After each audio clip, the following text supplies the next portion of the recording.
The story of the orc now known as Erebos begins with an orc boy. This particular orc was very cunning, but not very brutal. The other orcs of his tribe looked down on him and called him half-grot. The cunning orc took care to snick any boys that said these things about him, and he made doubly sure they weren't looking when he did the deed. Generally disliked and mistrusted by the other orcs, the knob of the tribe berated him. "You's a snivelling little grot. Why can't you be like Erebos? He's a good stumpy boy with dreams and stuff. He's going off to Big Boss City 'cause he heard that Big Mac Snickolatasia was looking for Death Dread pilots. If you wasn't mucking around being a git, that could be you." The orc knew a good idea when he heard it, and he left the tribe to follow Erebos. He drove a chopper through the back of his head while he slept in camp, took his name, and continued to Big Boss City. "So, you is Erebos?" Yep, that's me. I'm definitely Erebos. Good. Me and Doc Chop was waiting for ya." "Hold still. This is only gonna hurt a lot." After going through the incredibly painful process of being permanently interred in a death dread, the orc calling himself Erebos began a meteoric rise in Snickolatasia's mob. It's a lot easier to be brutal when you're suddenly big and strong as a war boss with the armor of a mega knob. Eventually, one of the lost prime orcs, Orkgar, became warlord of the planet of Crorcus. In the natural order of things, he was the biggest orc, and eventually came to dominate the planet. He was a rare yellow boss, and using his unnaturally enhanced voice, spread the word of Gork and Mork, though he had a few odd beliefs that he insisted all other boys follow. He got one of his boys to write down all these beliefs on his face and skull so he could remember them when he looked at his own reflection. When he ran out of space on his head, he began writing down his ideas about Gork and Mork in his great book. Listen to me now, the one that's talkest.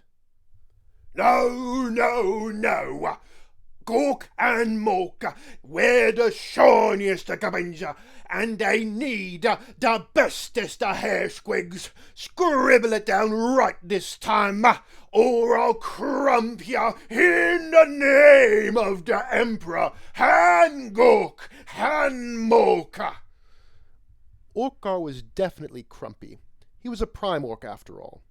But after the Emperor reunited with Orkgar, and had him join the Green Crusade, Orkgar wasn't crumping enemies of the Emperor as fast as he'd like them to. He spent way too much time telling everyone how great the Emperor was, and making sure everyone was reading his ever-growing book. Meanwhile, Erebos rose through the ranks of the Gobflappers, learning to use his words to be sneaky and gittish. While his new body allowed him to bully other orcs with impunity, he had much greater difficulty sneaking up on stronger enemies to kill them. So he learned how to manipulate other orcs, and getting them to trust him using his fancy words.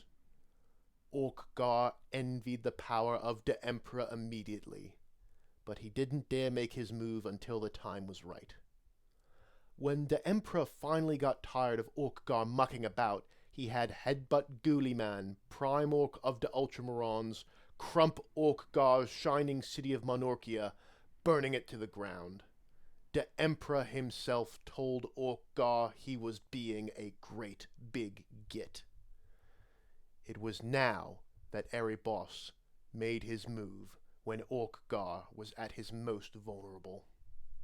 "Orkgar, you's looking mighty sad." "Well, yeah. The Emperor, he's just crumped me city, and he said me book was stupid." "Your book ain't stupid. You was always right about Gork and Mork. The gods know the way to do stuff proper. And the Emprah ain't doing proper stuff. Huh? I always thought the Emperor was a dead-hard boss. Look at him. He's shiny. He's got a great hair squig. Yeah, but your book says he's being giddish. Look, it's the last thing you wrote. Erebos carefully handed a copy of Da Listen to Me Now, the One As Talkest to Orkgar with his grabby claw.